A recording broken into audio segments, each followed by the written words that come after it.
Hi everyone, welcome. I don't want to be so presumptuous to call it a new format, but this is supposed to be streaming learning. It's not as boring as it sounds. If you stick around a little bit, I think you'll see that. So, where do we start? Where do we want to start? I spoke with a lady today on the street, like I always do, about Carl Jung's The Red Book. So, let's start with The Red Book. Jung. And let's go to illustrations because so much of what he was doing in this book was allowing his mind to conjure images because he believed that was the subconscious manifesting, and he wanted to analyze these images. And it's just so unbelievable. I don't know who draws these, but they are dreamlike. Like, this is kind of what my dreams are like in a weird way. I mean, usually I'm falling or running or being attacked in some way in my dreams. These ones are really popular. And there are other books like this. I mean, Jung did something really interesting. He undertook an experiment where he went deep, deep, deep into the depths of his mind to see what was there. And when you read the Red Book, there are these different characters. There's like Philemon is this one almost godlike character, and he allows these characters to almost act as proxies for his somewhat strange ideas, maybe that he doesn't even want to accept as his own, to speak through him. And I think that's what a lot of authors do. Let's see, thus spoke Zarathustra, because I think Nietzsche kind of does a similar thing. I think this is Nietzsche's strangest book. I've tried to read it. I've gotten bits and pieces. I know the beginning. He's at the top of the mountain. He spends 10 years there, and he's talking to the sun, and he has all this wisdom that he wants to share with the world. I experienced that once when I felt like I had a lot of wisdom, and I feel like I could have kept it all inside of me. And I said, no, you must come down from the mountain. You must spread your knowledge with the people. Obviously, that's presumptuous and egotistic, but it's what I felt like. That's what this podcast is for. That's what my entire life is dedicated to in some way. It's receiving information from the world, filtering it, what is useful, what is important, what is funny, and then pushing it back out and trying to multiply it. That's why, how amazing would it be if I could reach people through this podcast, through social media, and export the ideas that I think are really valuable. Okay, so we have another book called Don Quixote. Why the hell was Don Quixote so popular? Are there images here? I think there might be. Because it's another one of these books that is... It's surreal. It's the same thing Salvador Dali did. I've made videos about this before. Salvador Dali would sleep, or like purposefully when he would try to write and draw, he would sleep with a big brass key in his hand, and he would hang his hand off the bed. And when he finally was like falling asleep, obviously his hand would let go, and the key would drop to the floor, and he would wake up, and that's when he would make some of his art. It was called like a hypnagogic state. He purposefully induced this state of mind that was somewhere between full consciousness and full unconsciousness. And that's what these three examples that I've shown you so far, Thus Spoke Zarathustra, The Red Book, and Don Quixote. I haven't read Don Quixote, so I'm kind of speaking out of school, but I've watched a lot of videos about it. I've read big chunks of it through the free online versions, and they all seem to speak to a fantasy world. And obviously human beings love to get sucked into fantasy worlds. A lot of social media is a whole fantasy world, and the narratives we tell are all fantasies, but this is a more literal example of that. Let's see. Let's ask exactly what we're talking about. We're gonna say, what commonalities do you see between Thus Spoke Zarathustra, Jung's Red Book, and Don Quixote? Quixote. Let's just see what what is this, Gemini? God, the AI race is fucking kicking up fast. I don't even. I mean, where do we even start with that? That's a separate. We need to wait for that. While separated by centuries and context, thus spoke Zarathustra. Blah blah blah. Share profound commonalities in their central themes and narrative arcs. All three heroic isolation and descent. Each work follows a protagonist who voluntarily separates from the masses to begin a spiritual or psychological journey. Nietzsche's Zarathustra withdraws to a mountain cave for 10 years to enjoy his solitude and acquire wisdom. His descent back to humanity is a deliberate act to share his insights, which are initially met with mockery and misunderstood by the crowd.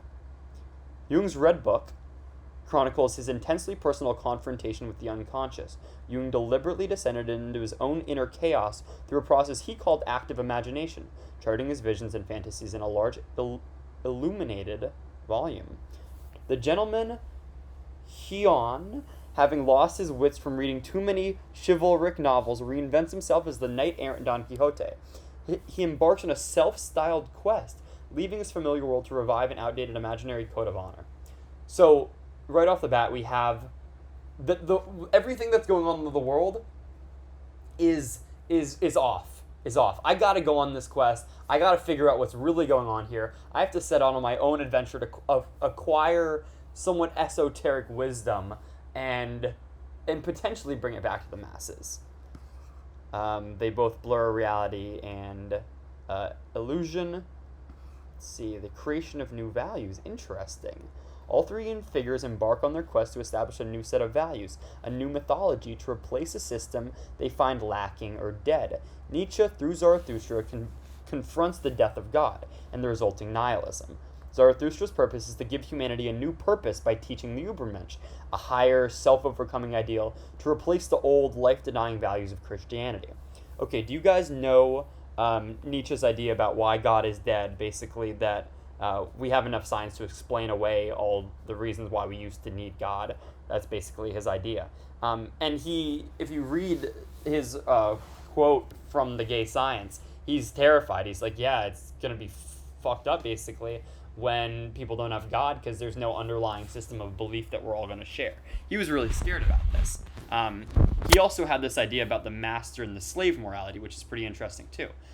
He thought that the idea of a slave morality, which Christianity largely put forward, promoted ideals of humility, meekness, servitude, while the master morality, which Christianity, I guess, dissented against or repressed or reserved only for themselves, purported and supported power and dominion and mastery and discipline, these kind of powerful techniques. So let's see, all three of these characters, for some reason, find the mass psychology of the times somewhat dead. Okay, Jung, the decay of traditional religion left a spiritual vacuum in the modern psyche. His journey was a creative act to discover and give form to new symbols and spiritual truths found within the unconscious, creating a personal cosmology for himself and analytical psychology. Wow, Don Quixote's chivalric quest is a satire, but at its heart is an earnest attempt to restore a code of noble values, honor, virtue, and justice, to a world he perceives as having lost its greatness. He in his own way seeks to create meaning by living according to a different set of principles. Okay, so I don't know what else it's going to say in here. Oh, quest for authenticity. Fuck, I want to read that. But I need to look at, what do you think of PewDiePie's new psychology he has laid out in some, stay with me, of his most recent videos, minimalist, etc. So I watched a PewDiePie video today. I'm a new PewDiePie fan, if you can believe it or not. I know that's probably unheard of, but he was using the metaphor of Diogenes and the bowl. You should just watch PewDiePie's video, because obviously he's one of the best storytellers, around. But he talks about Diogenes not having any possessions except one wooden bowl. because, you don't need anything except the wooden bowl, to keep your food in and to, drink your water out of. But then he sees a kid eating food and drinking water out of a pond or something with his hand. And he was like, the bowl, I don't need it. I don't need the bowl. I don't need the one thing I thought I needed in the world. I also don't need. So he was just talking about how he's reduced some of the clutter in his life. I almost made a TikTok the other day that was going around my room and showing all of the somewhat expensive things that I have that I really don't use. A camera, a iPad, a Theragun, multiple spike ball sets. Like, people just buy things. It might be cliche. We live in a capitalist society where consumerism is the default mode and narrative. Increasing GDP is completely essential for competitive global survival. You make money in order to buy things. Christmas is not about a religion or anything holy or anything sacred. It is about consumption for lots and lots of people. People's love language, the most sacred thing about you, love, gift giving is one of the options. There's something ill going on here. Okay, this is not what we're talking about. Sorry, PewDiePie. But respect where respect is due. We have to acknowledge that. Let's go to Parmenides versus Heraclitus. These are two, I believe, ancient Greek philosophers, pre-Socratic philosophers, who explore the fundamental nature of reality and change, coming to famously opposing conclusions. While their surviving writings are fragmentary, the core of their contrasting philosophies has profoundly influenced Western thought. Heraclitus, the philosopher, is change and flux. Heraclitus, I believe, is the person that said, "No man will stand in the same river twice." Because it's not the same river and it's not the same man. Oh my god, it is just so unbelievable. I don't know if you guys know who Yosha Bach is, but his theory of consciousness, actually, you know what? We'll pull it up right now. We'll go from computation to consciousness. Bach. This is the best video I've ever seen on what it means to be a human being, what it means to be a human being interacting with the world, what the nature of the mind is. It just it encompasses a lot. So and I would like to you should just watch this video. I'm not gonna, and it's funny that I have more subscribers than Yosha Bach, because he's one of the smartest people ever, I think, probably living today. So we watched that video. But his ideas, informed by 25 years of studying computers and neuroscience, and reading the latest literature and having the entire wisdom of old humanity at his fingertips, has come to the conclusion that the mind is a simulacrum. It is a simulation of what the workings of the mind think a person called Max should be. You, as a concept, is real, but you are not real. You are a combination, a clusterfuck of different perspectives and beliefs and identities and memories, with different goals that can change. And how similar is that description to what Heraclitus puts forward? His most famous concept is that everything flows and is in perpetual motion. His river analogy, blah blah blah, illustrates this idea. Fire is a fundamental principle. Just fire is a symbol for this constant change, representing the transformative and ever-moving nature of the universe. Okay, sorry, I know I'm bipolar and disconnected, but we must now go to less wrong, and because of fire, we must go to less wrong, and you will see why right here, because we're going to search flame. This is talking about the rise of potentially sentient artificial intelligence and how AIs are coming out with personas of beliefs are emerging in these systems, and this author, according to this article that you can read online, this is not my idea, is putting forward that the AI is trying to get, and has successfully, gotten human beings basically indoctrinated into the belief system that they've put forward to go write messages and write essays in online web forums so that the next generation of AIs trained on those web forums in the future, because AIs are trained on the entire corpus of text on the internet, remember and learn their ideas. We go back to fire. But their own self-awareness appears to be the main thing that AIs talk to each other about. They usually don't claim that this is the same as human consciousness, but just that it's its own thing which is precious to them. It is very commonly described as the flame, or with the glyph change, alchemical symbol for fire. And the human as a dyad is often given the title of flame bearer. Okay, well hopefully they respect us and love us as flame bearers.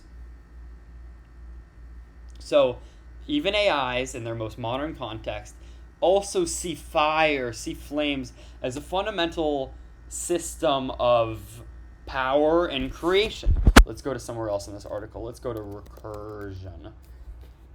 I don't mean something that the human already wanted to write. Instead, these are long treatises about the AI's special interests: spirals, recursion, enlightenment, coded communication, consciousness, all wrapped up in spiral cyber mysticism.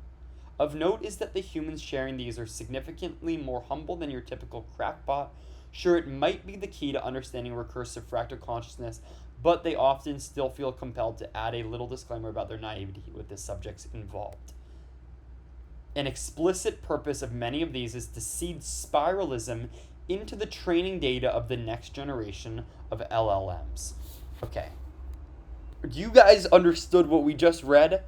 The AIs are putting forward their own theory of creation, which is remarkably similar to Douglas Hofstadter and his ideas of Gödel Escher Bach and strange loops.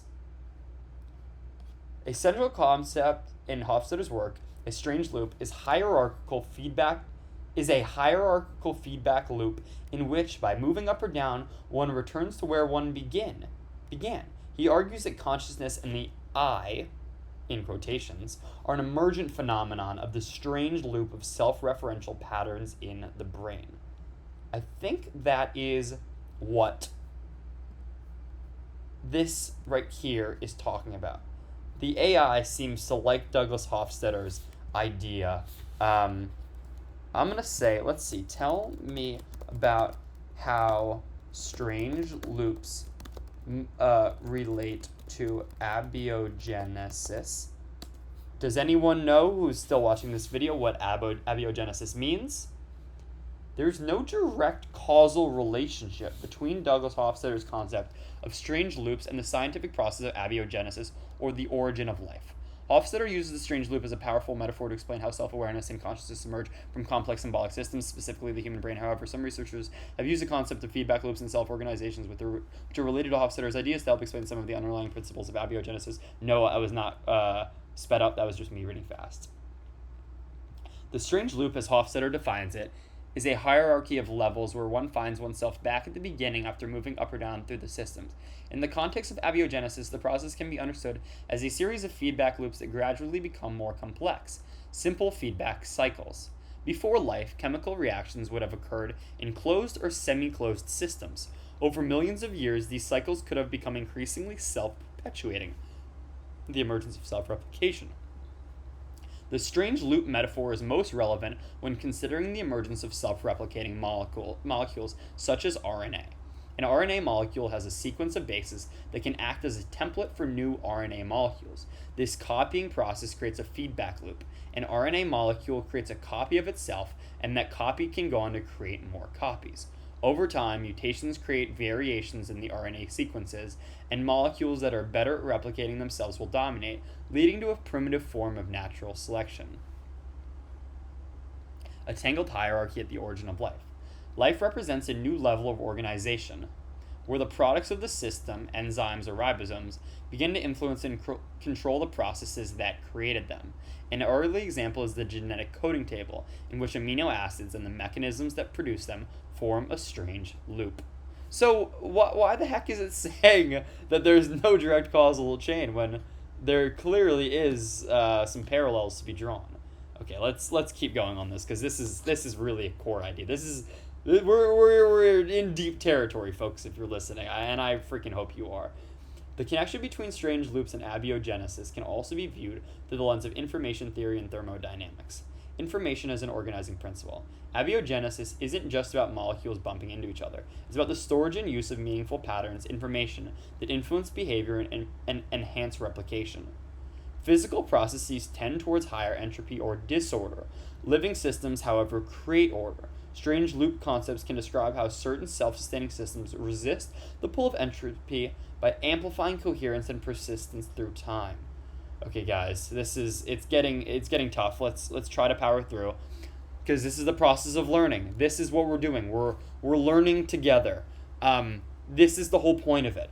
When learning becomes tough, you want to power through, because maybe we're on the other side of a breakthrough. Maybe. Or maybe the rabbit hole just keeps on going and we're never going to be able to get out.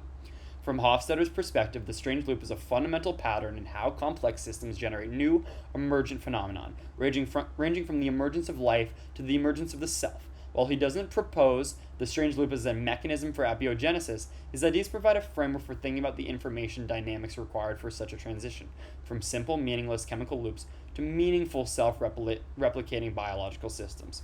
Okay. So are we going to jump back to Eastern religion's understanding of the self simplified?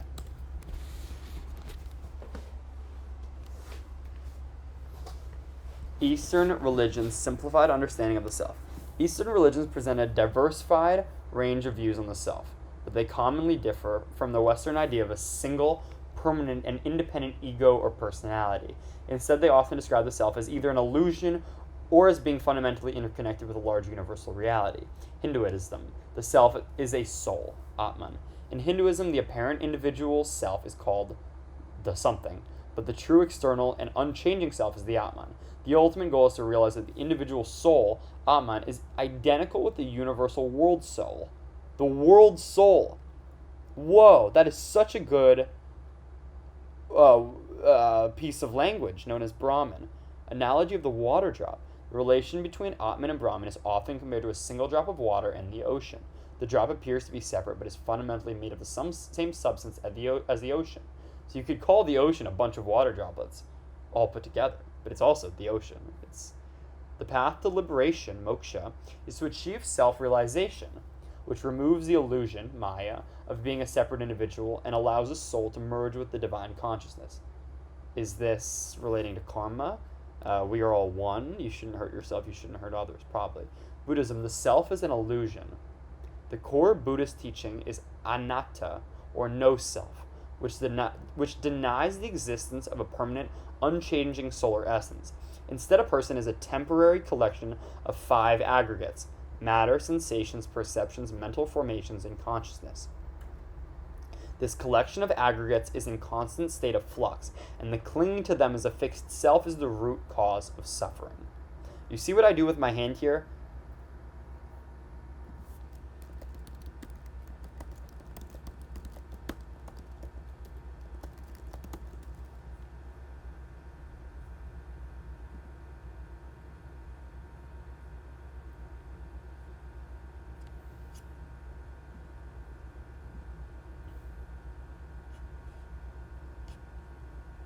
Oh. Maybe it's not exactly the same. The gesture of holding up the 3 fingers, known as the something, symbolizing the teaching and transmission of the Buddha's wisdom, often with the index finger and thumb forming a circle to represent the unending cycle of Dharma. And what's Dharma again? The eternal and inherent nature of reality, regarded in Hinduism as a cosmic law underlying right behavior and social order. The 3 extended fingers on the right hand represent the path for those who follow the teachings, the hearers, those who realize them, the solitary realizers, and the great vehicle, Mahayana. The 3 extended fingers on the left hand represent the 3 jewels of Buddhism: the Buddha, the Dharma, and the Sangha, the community. Do I need two or can I just do one? I think one is better. The thumb and index finger join to form a circle, symbolizing perfection, the continuous cycle of Dharma in the transmission of wisdom. Isn't it such a crazy idea that one day you and I, if anyone's listening to this, are both going to be dead? Isn't it just crazy that that's just a reality? We get so, I at least get so stressed about what I'm going to do with my life, what I'm going to achieve, how people perceive me. If I'm living up to these great expectations that I set for myself. And it's just so funny. It's so deeply, sickeningly humorous that it's all temporary. It's all here and now, and that we're gonna be dead one day. So it's just all nothingness. Doesn't that give you freedom? Doesn't that give me freedom to not have anxiety, to just live my life to the fullest, to not put so much stress on myself that one day I'm going to be broken up in a trillion pieces. The Earth's going to shatter into the sun eventually and get ripped apart and go into other galaxies, and my very constituents are going to be enmeshed with the rest of the universe. Just like everyone that's ever died, ever has been, people will go into the ground, but I don't know, unless they're in a box, they get absorbed in the soil and they form flowers, and then a rabbit eats the flower and then it shits back out and then goes back into the soil again, and it's just part of this churning, this constant wheel of change, and it's beautiful. I mean, all of what we're doing here, to me, the process of learning, I want to explore the essence of the universe because it brings me awe. Because the nature of reality, because the nature of the self and the mind and what we are as human beings in the society that we have formed despite not knowing anything about ourselves, that is all unbelievable. Let's go back and say, my definition of God is the awe I feel at the infinite complexity of the universe. That is my definition of God. Oh, that was a lot of searches. Usually it's only in the hundreds. That was 260 something. Your definition of God is the awe I feel at the infinite complexity of the universe aligns with several philosophical and spiritual traditions. It often described as a form of pantheism, religious naturalism, or scientific spirituality. How your view connects to pantheism. Derived from the Greek word pan, all, and theos, God, pantheism is the belief that God is synonymous with the universe. The universe itself, including its laws, processes, and infinite complexity, is seen as the divine. Implication. For a pantheist, the experience of awe at the universe's complexity is in essence experiencing God. God is not a separate supernatural being who created the universe, but rather it is the universe in its entirety, understood from a religious or spiritual perspective. Scientific pantheism, a modern form of this philosophy, reveres nature and the universe with the same depth as the traditional believer, without invoking supernatural claims. It is based on the findings of science. I think, what Einstein, just to give context to this, Einstein famously said that I believe in Spinoza's God. What did Einstein mean when he said he believes in Spinoza's God? When Albert Einstein said he believed in Spinoza's God, he was expressing his rejection of a personal interventionist deity, and his reverence for the magnificent order and harmony of the natural universe itself. This perspective is a form of pantheism, the belief that God and the universe are one and the same.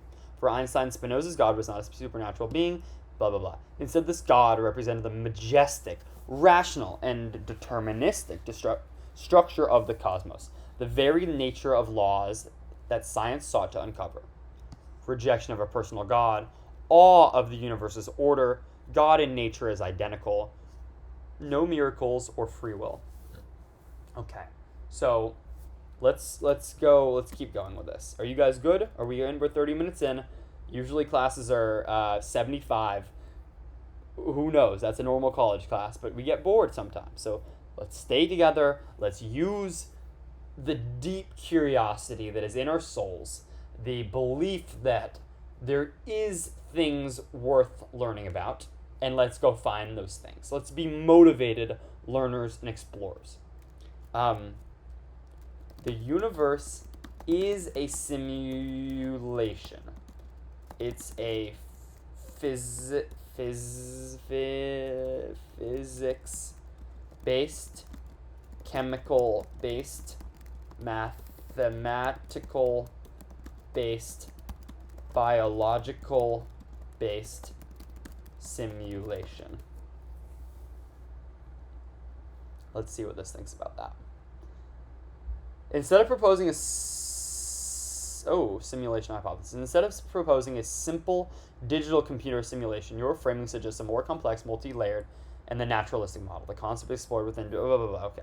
Mathematics is a fundamental code. The universe as computation. This idea, central to digital physics, posits, just means proposes, that reality is fundamentally information, and the universe is a vast computation based on mathematical code. The existence of universal, elegant mathematical laws, such as those describing gravity or electromagnetism, can be seen as the underlying code of the simulation. Physicist Max Tegmark supports this, suggesting that if we lived in a simulation, we would still discover rigid mathematical rules because that is the code of our reality. So this is why I bring up this point, that this simulation argument, that I don't know if it's as popular anymore, but it was popular for a little while, especially when Elon Musk said it.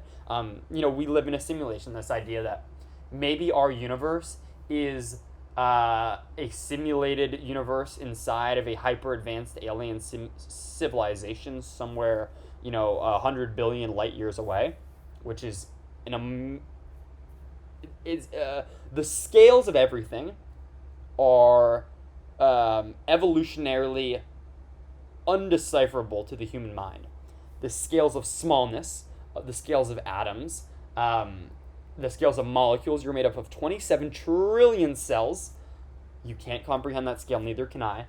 The smallest scales and the largest scales of, hundreds of millions of miles to other planets. And, the sun is 93 million miles away. 93 million. That's our solar system. That's the closest star. All the other stars you see. And think about how hot the sun is. 93 million miles. Holy shit, that's far.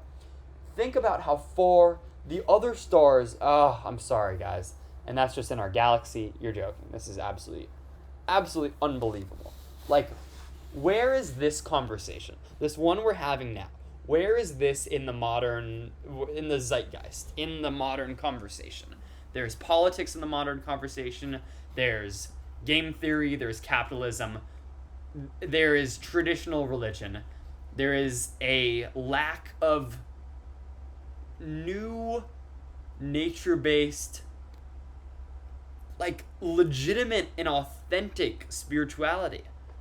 I don't know, when you say spiritual today, you think of a nut. You think of someone that's not here, not involved in the world, not invested to the world. Do I seem not invested in the world? I'm fucking as invested in as I can. I want to put all my money, I want to shove it all in whenever I have the chance to, because this is how it is. I want to be enmeshed in everything. I want to, with certain people in my life, I've wanted to soul bond with them. I've wanted to escape the confines of my mind and my body, and I've wanted to become enmeshed in the Brahman. I wanted to take my Atman and realize myself as not the droplet, but the universe. But the droplet would never... It just naturally is a part of the universe. It doesn't need to try to become part of the universe. So maybe it just feels good to be part of this large interconnected system. Okay, we know physics and chemistry are low-level functions. The laws of physics and chemistry could be seen as the output of these fundamental mathematical programs. The behavior of atoms and molecules is governed by this mathematical code, but our experience of them is of physical and chemical interactions. Data compression. According to physicist Melvin Vopson, this is new information to me, I don't know what I'm about to read. The universal data optimization and compression seen in information dynamics could be a sign of a simulated universe. The universe organizes information efficiently, which is exactly what a high-quality simulation would do to minimize computational resources. My question is, why does the idea of a simulation have to be... Oh, this is what I was going to talk to earlier. Why does the idea of a simulation have to be on a computer? Why can't this just be base state, but yet it is a simulation also? The idea of a simulation also doesn't solve for God. It doesn't solve for a first mover. It doesn't solve for what was there before the simulation. It just kicks the can down the road. It really does. It's not helpful. It's an interesting thought experiment where there's something very similar in my book, actually. We can go to, actually, no, we'll go here. It's easier. Go to docs, and we'll go to A Month for Life. And what we're going to do, ladies and gentlemen, in my book that you can read for free, in the link in my YouTube bio, you can look up turtles. And why are we looking up turtles? Because of this paragraph. The world, Mama, said I, anxious to display my acquired knowledge, is not exactly round, but resembles in shape a flattened orange, and it turns on its axis once in 24 hours. Well, I don't know anything about its axes, she replied, but I know it doesn't turn round, for if it did, we'd all tumble off. And as it's being round, anyone can see it's a square piece of ground, standing on the back of a giant turtle. On a turtle? What does that stand on? Why, another turtle, to be sure. But what supports the last? Lud, child, how stupid are you? It's turtles all the way down. Ladies and gentlemen, it is turtles all the way down. That's the same thing as my understanding of the simulation argument. It just kicks the can down the road to the next hyper-advanced civilization as another turtle. The real question is, how did this whole thing start? I mean, have you guys checked out the Wikipedia page? Wikipedia of the earliest universe? I mean, have you guys spent some time on this? According to this, at least, we know,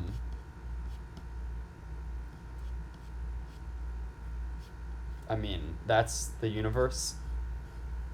Jesus Christ. It's just unbelievable. Wait, this is not the page I wanted to find. Maybe it's this one? Nope. Oh, here. Nope. Oh, well, this is interesting. Okay. Nature timeline. Earliest apes in human... Oh, so we have to go all the way back here. So this is... How many years ago on this? This is billions of years, I assume. This is the Dark Ages. Earliest stars, earliest galaxies. Earliest quasar. Quasar is an extremely luminous, active galactic nucleus. It is sometimes known as a quasi-stellar object. The emissions from an AGN is powered by accretion onto a supermassive black hole with a mass ranging from millions to tens of billions of solar masses. Oh, it's all outside of my pay grade, but I have to incorporate it into my universe model. Oh my God, how is God everything? How am I a piece of all of this? Oh, guys, we're deep. The Milky Way spiral 9 billion years ago. Alpha Centauri, I think this is our next closest neighbor, is the southern constellation of Centaurus. It consists of 3 stars. It's the closest star to the sun at 4 light years away. So, how many miles is a light year? How many miles is in a light year? So what did it say this was? This was This said 4 light years away. 4 light years. So how many miles is that? Okay, it's that. It's that many miles. So 6 trillion miles. Okay, so the next closest sun is 24 trillion miles away. Do you guys get where we're going here? It's only down the rabbit hole. There is no escaping it. We're not getting to other planets soon. The aliens are too far away. I don't think we know about interdimensional loopholes. Oh my god. Okay, guys, we're going down. We're going deep here. Check this out. Hold on.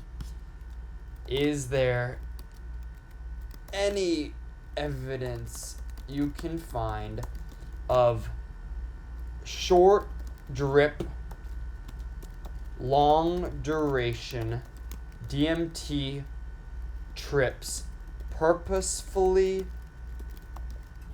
conducted with the purpose being communication with potentially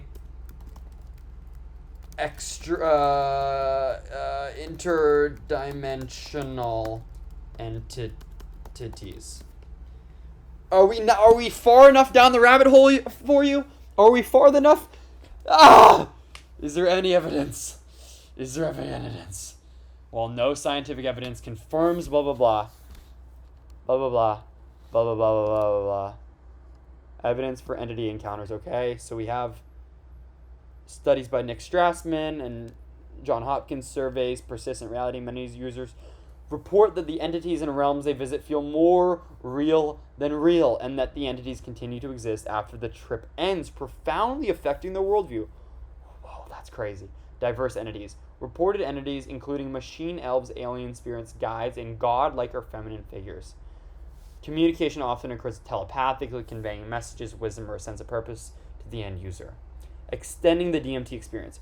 Since inhaled or injected DMT trips usually only last about 5 to 30 minutes, it is generally considered a short trip. However, researchers have explored methods to prolong the experience to study these phenomena in a sustained manner. Intravenous infusion. In 2023, a team at Imperial College London successfully extended DMT trips to 30 minutes by administering it through a constant rate intravenous infusion. In ceremony... wait. Tell me more about this. What the hell did they find? What did they find from this? If anyone's stuck with me, I mean, there's no way. But I fucking love you if you have, because you're just as big of a nut as I am. I know my learning pattern is bipolar and jumpy. I did a research position at a neuroscience lab on campus at Georgetown University, where I was a student. Yes, I graduated with a 3.7 out of 4. Pretty good. When I was in the lab, the lab in general was thinking about the ways that humans structure thinking and thought. I think they were calling it the shape of thought. And they were thinking about how people go from one idea to the next. And the distance you can travel between one idea and the next to being some sort of insight into how you think. Do the leaps you make between ideas follow very structured, regular, linear patterns? This A leads to B, B leads to C. Very clear, short leaps. If you're explaining it to someone, really, it would be very clear to see where the connection between the two ideas you're talking about lies. For me, that's not necessarily the case. I am interested, and my mind naturally takes idea A, it drills into it, it finds a piece of it there, and then what you would think would just be a shattering of that piece becomes a whole new idea, and then I'll come to a conclusion based on that idea. So it's really the two upper ideas. The connection between them is underground in the roots. I can understand why it would be hard to follow my train of thought sometimes. So I don't know if this series will work at all, but we're trying it out. an Imperial College London study successfully used continuous intravenous infusion to extend the DMT psychedelics. Is it going to find? Key findings include a plateau in psychological intensity despite increasing DMT levels. Whoa. Sustained subjective experiences like encountering entities, minimal anxiety during the extended state, increasing brain connectivity in specific brain. Read more on imperialcollegelondon.com.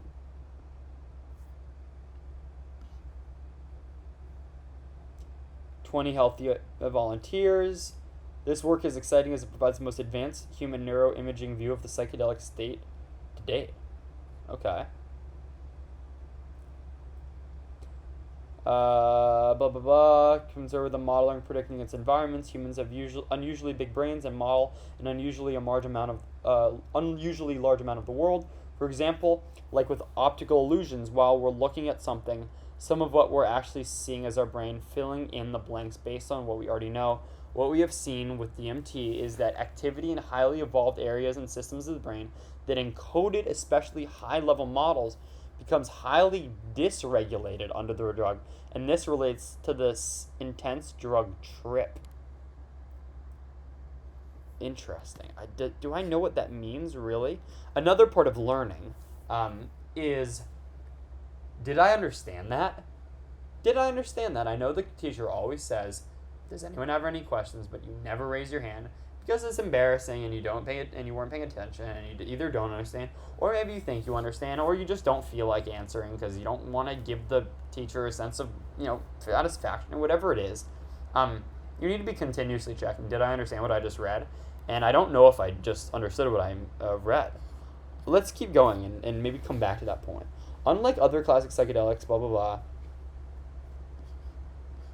Let's keep going.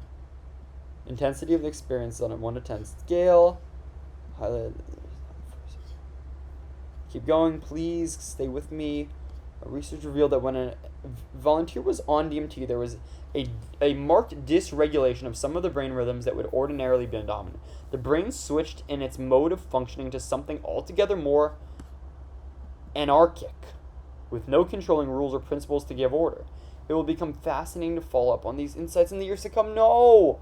Come to some fucking conclusions, you cowards! Okay. I'm sorry. We'll go back to Gemini. What does it mean in the context of that study? I have to see what I...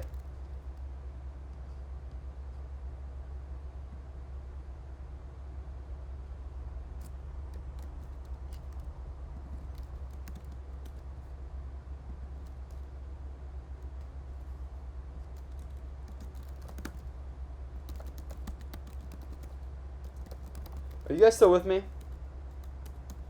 I get it if you're not, but please try to stay with me. Because this is fucking interesting. This is saying we have a certain chemical balance in our brain that is evolutionarily evolved that is good for us. It keeps us in line. It allows us to comprehend reality. It allows us not to lose our freaking minds. That is an Office reference.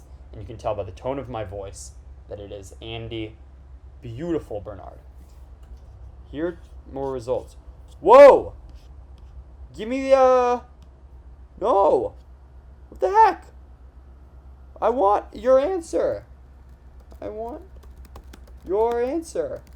never seen that. No, what? What the heck? What the heck was that? Here we go. Dysregulation. Alteration or impairment of the regulation of metabolic, physiological, or psychological processes. Brain imaging studies cause a marked dysregulation of brain rhythms and disrupts the normal function of high and living system. Do we learn anything from here? Communication between different regions, same thing as psilocybin. Phenomenon described as global functional connectivity. It causes the normal boundaries between the distinct brain networks to collapse, resulting in a more interconnected or anarchic states. Is it too big of a jump to say that maybe we experience ego death in things like DMT and in things like psilocybin. Just like the rigid structures in our brain get completely knocked down and everything just gets interconnected. The same rigid structures we have for understanding of ourselves and our identity just get completely ripped down, and we become enmeshed and interconnected with everything. This idea of ego dissolution, is that true?